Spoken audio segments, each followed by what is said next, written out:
Hello, everyone. Thank you for giving Team 9 a chance to explain the team audit project.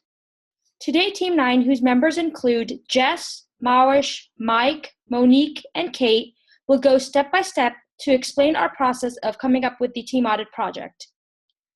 For our team audit project, we selected the U.S. Navy SEALs, as the SEALs prove time and time again how important cohesion and mission is for an effective team.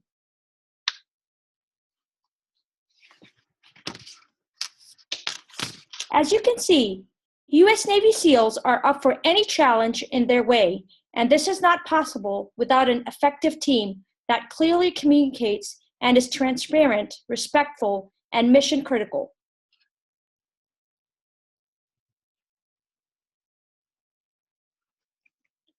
The first step for our team audit project focused on developing the audit framework. But clearly understanding the attributes of a successful team, Team 9 comprehended an effective team which contains defined roles and responsibilities, fair division of labor, clear communication, and goal orientation.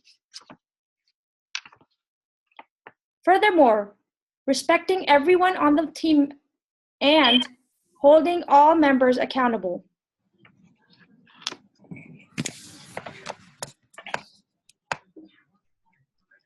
This specific slide, after coming up with the team audit project and the criterias, our team crafted a survey, as you can see on the screen. The survey included 8 specific points and subpoints, which highlighted the criteria that a specific or successful team should contain. Furthermore, we placed a scale of 1 through 5, 1 being the least effective and 5 being the most effective.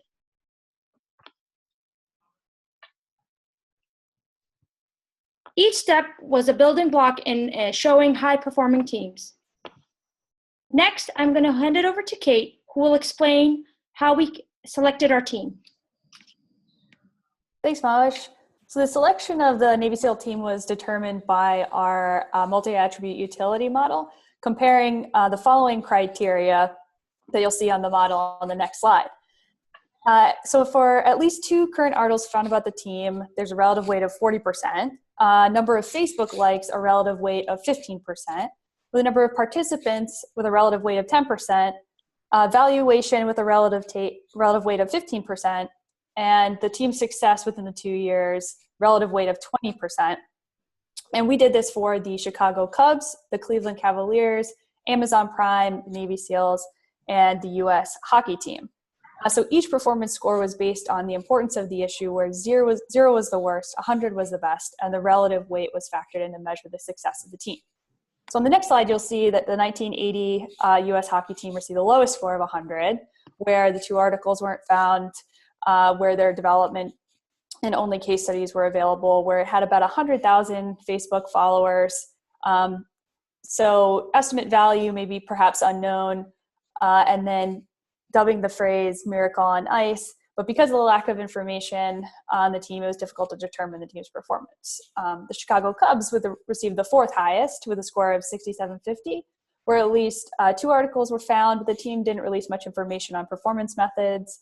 They had about 3.2 million Facebook followers, a $2.3 billion valuation, but showed success in winning the World Series, but most of the strategies the team used were proprietary. The team's weighted scored significantly lower. The Amazon Prime team received the 3rd highest score of 6925 for similar reasons. They had about 2.7 million Facebook followers, and they received high scores, but didn't necessarily score as high as the SEALs teams in higher weighted performance criteria. The Cleveland Cavaliers received the 2nd highest score with 7550. So they have 8.4 million Facebook followers, a lower number of participants. So they scored 1.2 billion in valuation to total contract value of each player. And if the team had a higher number of participants, then the team would have been selected as the highest score in the model. But the Navy SEAL team really received the highest score possible. So a 7950, where 2 articles were found about the team. It had 1 million Facebook followers, scored 50. The number of participants were average, evaluated at 1.23 billion, So think about $500,000 to cost and train one SEAL. And you'll see on the next slide, the team showed immeasurable success in taking down the bin Laden and engaged in hostage rescue missions in Afghanistan. They've had some of the highest scores in their evaluation recently, especially because of these major events. Now I'll hand it over to Monique to talk more about the evaluation. Thank you, Kate.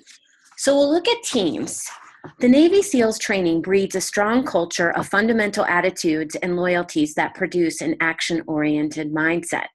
When we look at the slide of teams, the elements of selections and training and reinforces the SEAL team culture. The Navy SEALs are the ethos of high-performing teams, given the motivation to excel both as a lone warrior and as an integral member of the team. Their sense of identification with the group is hardwired. The sense of cohesive teamwork is carried through each mission as SEALs train to listen, learn, lead, and follow. On the next slide, we'll see the division of labor. The SEAL acronym stands for sea, air, and land, which are the elements in which they operate. The Navy SEALs often work in small units of 1 to 2 men or can be assigned to platoons of 16. SEALs are trained with a skill set to carry out operations that fall into 5 main categories of unconventional warfare, foreign internal defense, direct action, counterterrorism, and special reconnaissance. This division of labor overlaps when it comes to actual mission deployment. On that next slide, we will review goals. The common goal that intersect with SEAL's talent to drive high performance is structured by the I will not fail SEAL ethos, which outlines the goal of a SEAL as a good operator. For example, can the team trust a SEAL to do the job as well under any circumstances? Can the SEAL put the team ahead of themselves? Can members of the team count on them to be ready when the going gets tough, even though the timing is inconvenient? These guiding principles can consequently be the difference between life, death, victory, and defeat.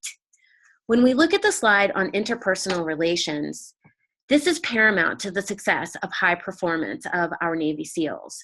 From the day one of training, recruits are taught the importance of teamwork. Success depends on what they can do together and how they're composed of like-minded individuals with the same training and skill set. One great source of unit pride is that no SEAL has ever been left behind. Next, Mike will tell us more about participation. Thanks, Monique. U.S. Navy SEALs are the epitome of a high-performance team. Both officers and enlisted men come together to solve the world's most difficult problems. SEALs were responsible on the raid on Osama bin Laden's compound, as well as the battle for Mogadishu, made famous by the Black Hawk Down movie. Participation as a Navy SEAL starts in training. Each SEAL is trained in nearly the same identical manner. By training similarly, this ensures all SEALs are physically and mentally tough enough, but also ensures each member is able to effectively communicate, both verbally and non-verbally. After training, SEALs are deployed in dangerous situations and must be able to trust each other with their lives. The role of a Navy SEAL is determined closely by their mission. Each mission is independent of another, but ensuring their physical and mental sharpness, missions are collaboratively planned, rehearsed, and executed. SEALs must be flexible and have contingencies in place if other members become incapacitated. SEAL teams are developed with multiple Type A personalities, so fighting does sometimes occur. However, during missions, each SEAL knows both lives and freedoms are at stake, so conflict rarely occurs. SEALs are provided the most technically advanced resources on Earth. The average infantryman is provided with $16,000 worth of gear on any given mission. It has been reported that the SEALs who carried out the raid on Osama bin Laden's compound were outfitted with vests that cost $64,000 each.